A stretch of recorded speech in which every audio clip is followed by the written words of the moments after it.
बोलिए। ठीक है, चला जाए। तो आज हम लोग फिर से पढ़ेंगे एक नया वाला चैप्टर है 12th का, इसको बोलते हैं इलेक्ट्रोस्टैटिक। ये चैप्टर जो है वो जेईई मेंस के अकॉर्डिंग और प्लस जेईई एडवांस के अकॉर्डिंग वेरी वेरी इंपॉर्टेंट है ना।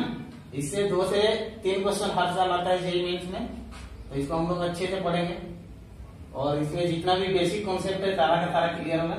ठीक है, तो इस जो जेईई इलेक्ट्रोस्टैटिक है, इस चैप्टर को पढ़ने से पहले कुछ ऐसा बेसिक जो टर्म है ना उसको हमको जानना पड़ेगा ना, जो कि बार बार इसका यूज होता रहेगा। फर्स्ट टर्म में जो इसको बोलते हैं चार्ज, तो बोलते हैं चार्ज। ये चार्ज होता क्या है? तो चार्ज बेसिकली किसी मटेरियल का एक प्रॉपर्टीज होता है जिसके कारण वो क्या करेगा, इलेक्ट्रिक फील्ड या मैग्नेटिक फील्ड को प्रोड्यूस करेगा। तो या तो इलेक्ट्रिक फोर्स या मैग्नेटिक फोर्स को प्रोड्यूस करेगा, और या तो इलेक्ट्रिक फील्ड या मैग्नेटिक फील्ड को एक्सपीरियंस करेगा ना। तो चलो चार्ज के बारे में लिखते हैं। चार्ज ये जो होता है, it is a properties, property of a material, is a property of material due to which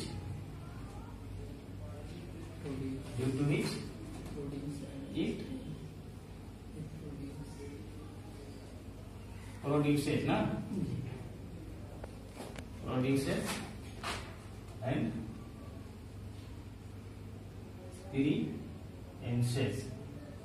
experiences and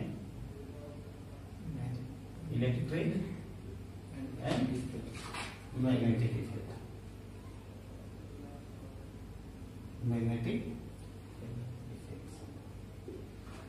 तो जो चार्ज है वो किसी भी मटेरियल का एक प्रॉपर्टीज है जो क्या करता है, वो प्रोड्यूस करता है इलेक्ट्रिक फील्ड और मैग्नेटिक फील्ड प्रोड्यूस करता है, और इलेक्ट्रिक फोर्स और मैग्नेटिक फोर्स को क्या करेगा, एक्सपीरियंस करेगा। ये चार्ज होता है।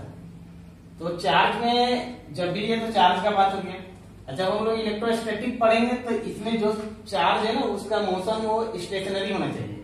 मतलब इलेक्ट्रोस्टैटिक में हम लोग पढ़ेंगे जो स्टडी ऑफ चार्ज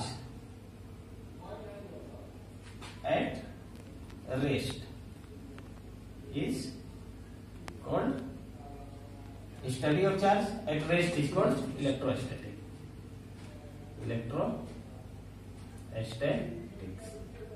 मतलब इलेक्ट्रोस्टैटिक चैप्टर 12 में, इस चैप्टर में जो भी बातें होंगी चार्ज का, वो चार्ज कैसा होना चाहिए, स्टेशनरी होना चाहिए, रुका हुआ होना चाहिए ना।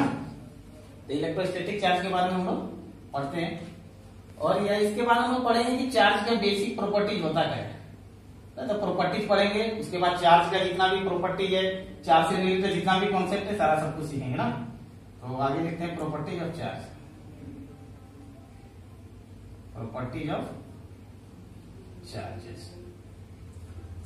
चार्ज के जो इसमें है रेस्ट में, उसी को हम इलेक्ट्रोस्टैटिक। हाँ, इलेक्ट्रोस्टैटिक में जो भी चार्ज होगा वो कैसा कंडीशन होना चाहिए, रेस्ट कंडीशन। मोशन में होगा तो वो चार्ज क्या करेगा, इलेक्ट्रिक फील्ड भी प्रोड्यूस करेगा, मैग्नेटिक फील्ड भी प्रोड्यूस, इसलिए उसको हम लोग पढ़ेंगे मैग्नेटिक, मतलब मैग्नेटिक चैप्टर में, इलेक्ट्रोमैग्नेटिक में। इसमें सिर्फ मतलब हाँ, इसमें बस हम लोग जो भी पढ़ेंगे चार्ज के बारे में, वो चार्ज कैसा होना चाहिए, रेस्ट कंडीशन होना चाहिए ना। तो ये हो गया। चलो इसकी इरेज करते हैं और प्रॉपर्टी देखते हैं। तो बहुत सारा इसका प्रॉपर्टीज है, एक एक करके लाइन बाय लाइन पढ़ते हैं। फर्स्ट वाला रहेगा excess and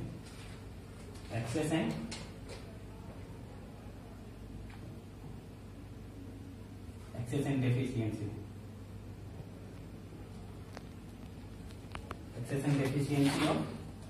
Excess and deficiency of electron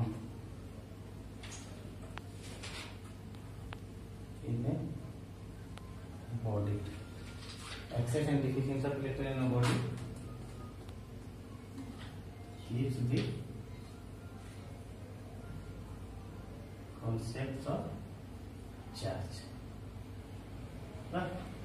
access and deficiency of electron in a body is the concept of charge. यानी किसी भी बॉडी में इलेक्ट्रॉन का बढ़ जाना या इलेक्ट्रॉन का कमी होना ये वो चार्ज कहलाता है। चार्ज के बारे में कौन बताएगा? अब कोई बॉडी में अगर इलेक्ट्रॉन बढ़ जा रहा है या इलेक्ट्रॉन घट रहा तो इससे हमें पता चलता है कि बॉडी चार्ज है ना। जैसे मान लो एग्जाम्पल लेते हैं, ये कोई बॉडी है और ये इसमें बॉडी में जो ये न्यूट्रॉन है और ये प्रोटॉन है, दोनों क्या होना चाहिए? बराबर है।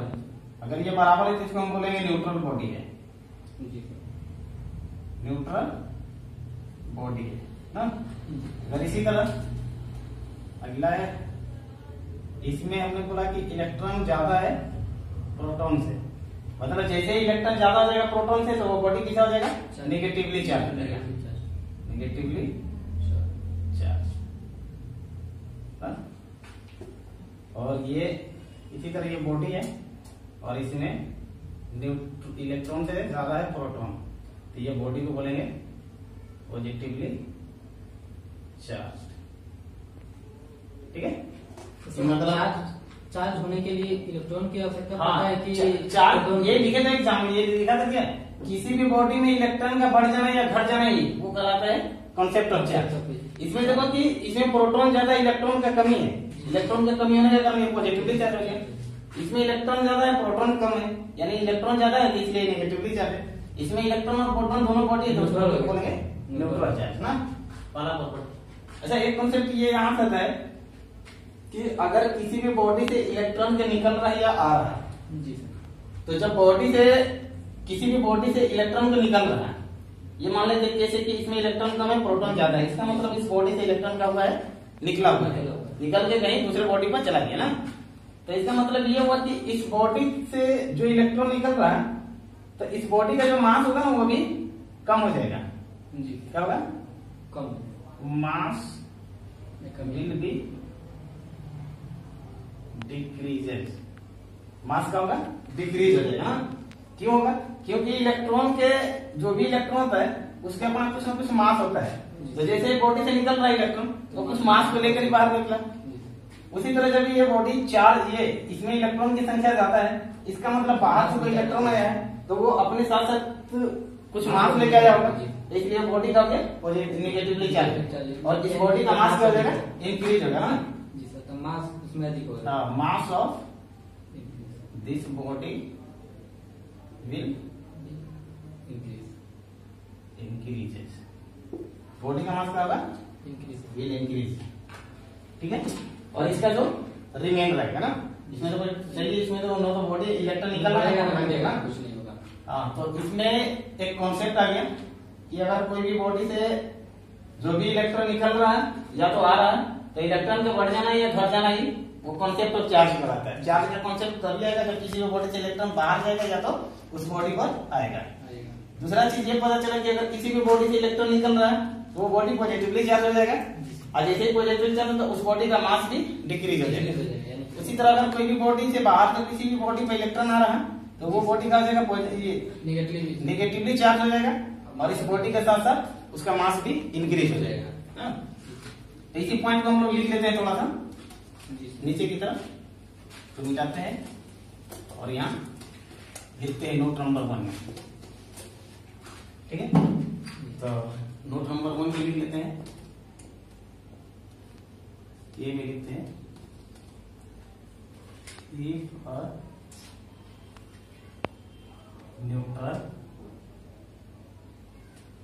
neutral body is negatively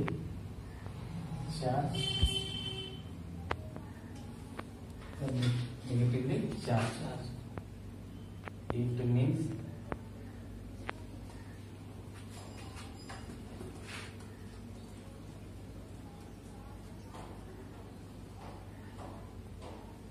some electrons have arrived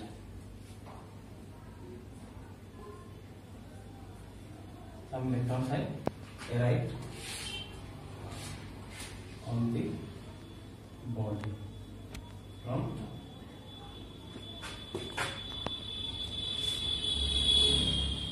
color another one. So the mass of that body will increase. जी। अगर कोई भी बॉडी है न्यूट्रल बॉडी वो निगेटिवली चार्ज हो रहा है तो इसका मतलब ये होगा कि कुछ ना कुछ इलेक्ट्रॉन दूसरे बॉडी से उस बॉडी को आया है, इसका मतलब उस बॉडी का मास का हो गया, बढ़ गया, इंक्रीज हो गया ना। नंबर बी में if neutral body is positively charge it means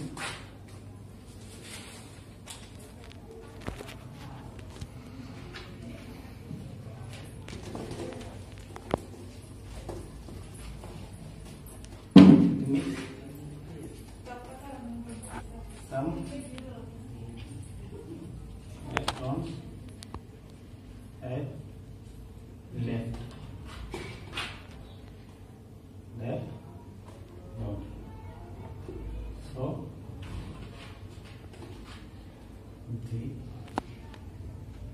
the mass of that body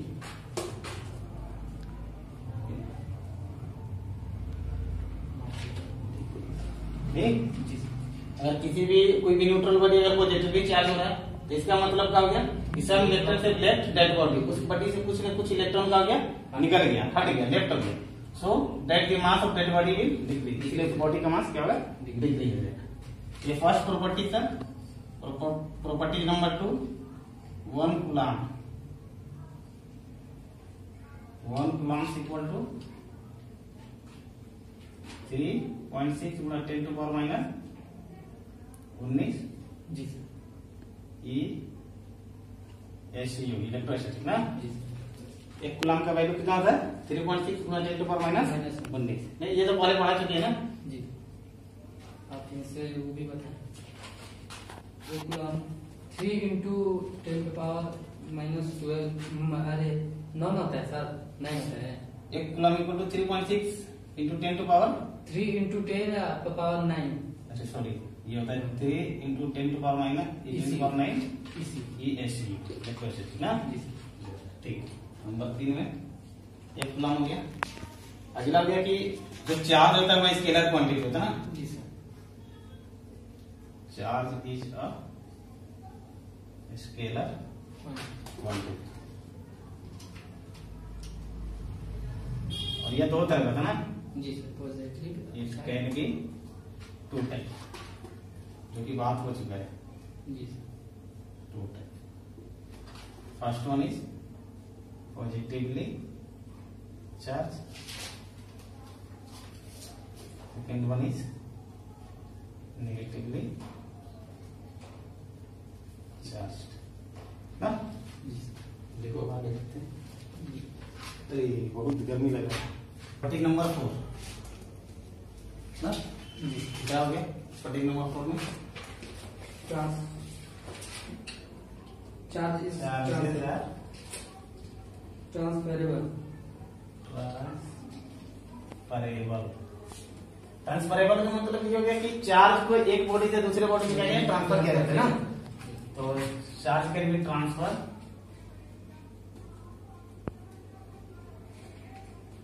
charges can be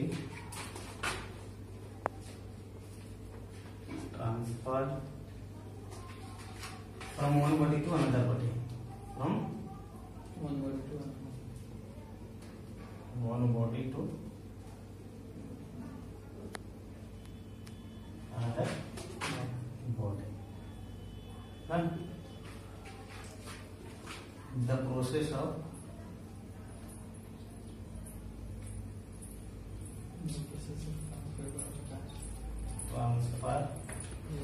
transfer of charges from the process of transfer from one body नहीं हो गया, is called conduction.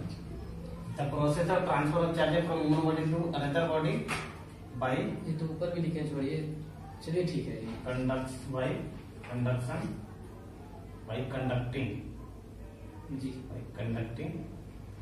Wire is called conduction. मतलब charge can be transfer from one body to another body.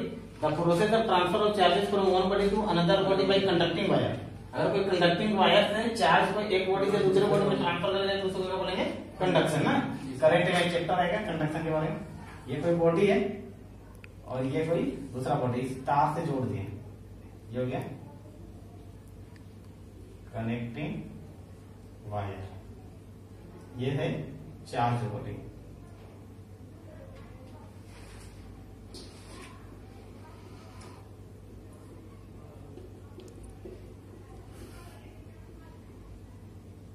ये neutral charges क्या करेगा, इधर से इधर फ्लो करेगा। जब चार्जेस फ्लो करेगा तो इसका मतलब ये क्या हो जाएगा, ये जो ये ट्रांसफर हो गया, कंडक्टिंग हो गया ना। तो ये प्रॉपर्टी नंबर 4 था। Property number 5, charges are always associated with mass ना। इसमें देखो एक बात ये बढ़िया वाला है कि जो चार्ज होता है वो हमेशा मास से एसोसिएट होते रहता है। मतलब ये कहने का मतलब है कि अगर कोई बॉडी है अगर इसके पास चार्ज नहीं है तब भी ये एग्जिस्ट करेगा। लेकिन अगर कोई बॉडी है, अगर कोई चार्ज है तो उसके पास मास होना ही होना है। क्योंकि जितना भी बॉडी है अगर वो चार्ज नहीं है तो उसके वो चार्ज नहीं होने का पीछे कारण ये है कि उसमें न्यूट्रॉन, इलेक्ट्रॉन और प्रोटॉन की संख्या दोनों बराबर है, इसलिए ये हो जाता है न्यूट्रॉन बॉडी। तो बॉडी अगर न्यूट्रल है तो उसका चार्ज नहीं माना जाता, चार्ज नहीं माना जाएगा क्योंकि ये न्यूट्रल बॉडी है। तो इस पर चार्ज तो नहीं है पर इसके कोई बॉडी से अपना तो मास होगा ही होगा। लेकिन अगर कोई चार्ज है तो वो चार्ज रहेगा, उसके साथ साथ मास हमेशा एसोसिएट रहेगा ना। तो charge is always associated with mass. Charge नहीं रहेगा तो कहने का मतलब ये है कि जो भी बॉडी है उस बॉडी को कोई जरूरी नहीं कि चार्ज हो सकता है, लेकिन अगर कोई चार्ज है तो ये नेसेसरी कंडीशन है कि उसके पास अपना मास होगा ही होगा। क्योंकि जैसे में एक बॉडी ले लेते हैं, ये न्यूट्रल बॉडी है तो इसमें इलेक्ट्रॉन प्रोटॉन दोनों बराबर है, इसका मतलब इसका कोई चार्ज नहीं है पर इस बॉडी का अपना मास है। लेकिन जब भी अगर कोई चार्ज है तो उसके पास मास होना जरूरी है ना। यानी कोई बॉडी है तो ऐसा कोई जरूरी नहीं कि उस बॉडी के पास चार्ज होना जरूरी है, लेकिन अगर कोई चार्ज है तो उसके पास मास, जहाँ चार्ज रहेगा वहाँ मास भी रहेगा ना। वहाँ जहाँ चार्ज रहेगा वहाँ मास रहेगा ही रहेगा ना। ठीक है, ये प्रॉपर्टी नंबर 5 था। और आगे property number 6।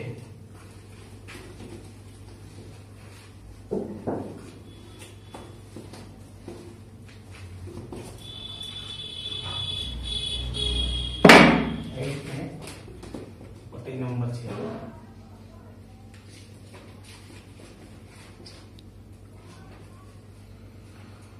Charge is quantized.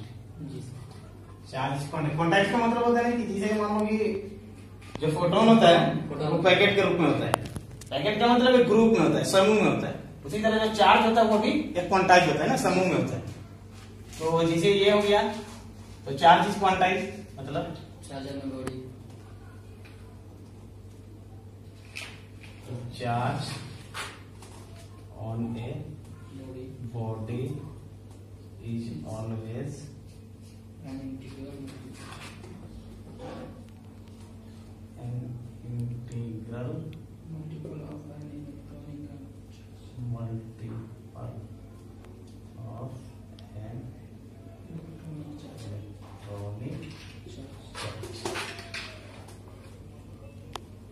जो चार्ज होता है वो हमेशा integral multiple of electronic charge का होता है। तो ये जो Q होता है वो हमेशा होता है Ne, where n बराबर हो जाएगा number n equal to integer। और ई इक्वल हो जाएगा इलेक्ट्रॉनिक चार्ज। जी sir. Electronic charge N sir क्या वही होता है? इंटीग्रल है वो प्लस भी या माइनस भी हो सकता है। इंटीजर में दोनों आ गया ना, दोनों। और तो इलेक्ट्रॉनिक माइनस रहेगा तो सर ये होता है 1.6